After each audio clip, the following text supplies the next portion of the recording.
The deployment of the South African National Defence Force to several of Eskom's power stations has been met with mixed reaction, as you heard there from Solima Paila, the Secretary General, or the General Secretary of the SACP, telling Bradan Moyane that they welcome this move, but they find that it was unnecessary had Eskom been looked after in the first place. Now, there has been several incidents of theft and sabotage at various power stations recently, and of course we know that right now we are on stage 6 load shedding, and from tomorrow, I think at 5 a.m. we are at stage 5 load shedding, which really doesn't make a difference. So for some reaction, we're joined by Calvin Rafadi from the security service provider Biz Traces. Mr. Rafadi, thank you very much for your time. Do you think this was a step in the right direction to get the SANDF to go to Eskom to look after the state utility? Good day, Maseho. No, it's a blunder. I think that's a wrong move for the ANC to deploy military SANDF in Eskom. Because, even in the military, you get categories whereby you get the troops, and obviously they've got their own engineers as well, which you remember the other time when they had a problem with the dam, they brought some of the engineers and some of their artisans.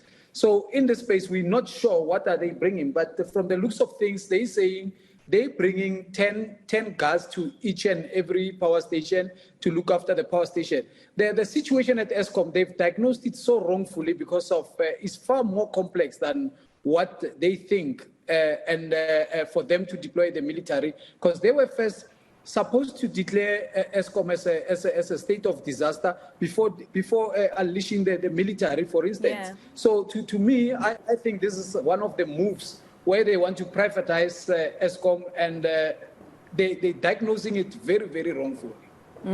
Don't you think this was in a desperate move? Because, I can give you an example of the fact that the SAPS has tried to look after these power stations, namely Midubi, Majuba, Camden, Tutuga, Grootfontein.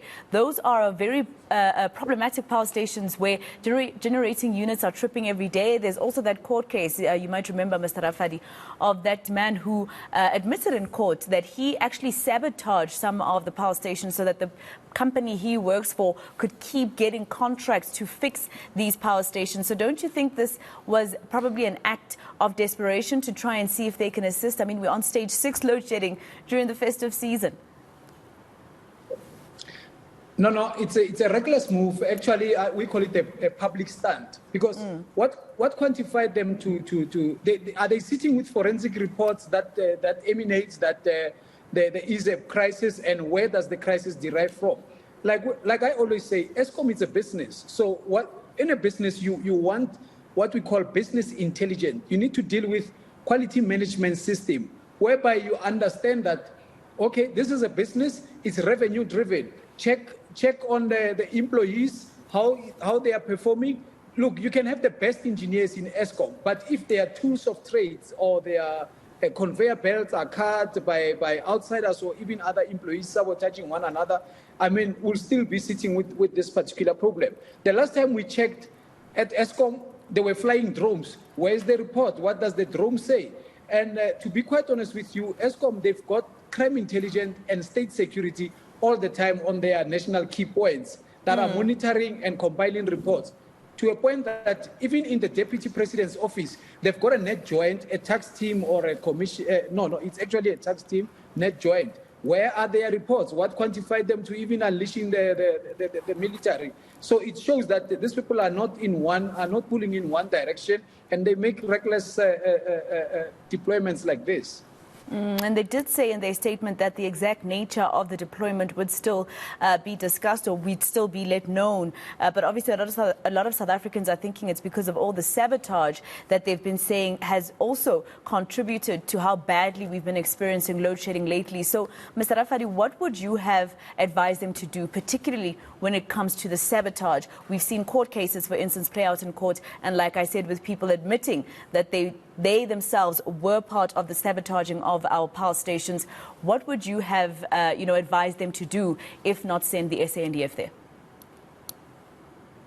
Well, my first advice to Eskom, they need to add a member who's an accredited fraud examiner in their space of board members, because those people, perhaps, they will now come with what we call, they will come with, in the procurement system, the triple PFMA, the BEE structure, because what these people, they do, they collude, they break the power station so that they can come and supply components and parts at Eskom. And obviously, most of those parts, they are not even original equipment manufacturers. They just supply some Paris parts which don't even have warranty and guarantee. So what I'm saying is we need to look at procurement, especially in the power stations, because the reason why there's no security at Eskom, these people, they sabotage so that they can come back and make money and make extra money for themselves. So it's all procurement driven. We need somebody who understands the space. Just lastly and very shortly, Mr. Rafadi, if they had said that Eskom declared Eskom a state of disaster and then deployed the army there, would you agree with that step? No, I wouldn't agree with that. Still, okay. Because that's what I'm saying. You need forensic report to come to that conclusion to declare it a state of disaster. You know, let's take a quick one, for instance. You don't think it's a state of disaster? If it's a state of disaster, obviously you can deploy the military, but they mustn't come to that point. If they gather all the reports from the net joint under the deputy president, from public works under Minister Godin, and the forensic, Eskom has got its own forensic team inside Eskom, and from the security management, they can come up with a solution to deal with this particular power stations. Mr. Rafadi, thank you so much for speaking to us and letting us know exactly what you think. So basically, I think if I got you correctly, you're saying there were steps that they needed to take for them to get to this drastic conclusion. And until they were able to prove to themselves that they needed the SANDF there, it was premature. Thank you very much for speaking to us. Calvin Rafadi, a forensic investigator at Briz Traces.